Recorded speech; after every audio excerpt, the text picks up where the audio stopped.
Good morning friends. যোৱাকালি আমি গৈছিলোঁ চেন্নাইৰ ফেমাছ পাব্লিক এটা প্লেচলৈ, যাৰ নাম হৈছে টাৱাৰ পাৰ্ক। আমি এতিয়া টাৱাৰ পাৰ্কলৈ এণ্ট্ৰি কৰিছোঁ। এয়া হৈছে এণ্ট্ৰি গেট। ইয়াত খুব মানুহৰ সমাগম অনবৰতে।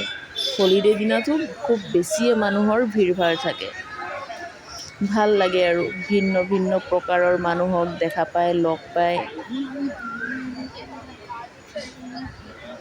আপোনালোকে কেতিয়াবা আহিলে নিশ্চয় এপাক ফুৰিবলৈ আহিব ইয়াত দেই। খুব ডাঙৰ এৰিয়া, মানুহৰ সমাগমো খুব বেছি। এয়া আমি, কেনে লাগিছে বাৰু?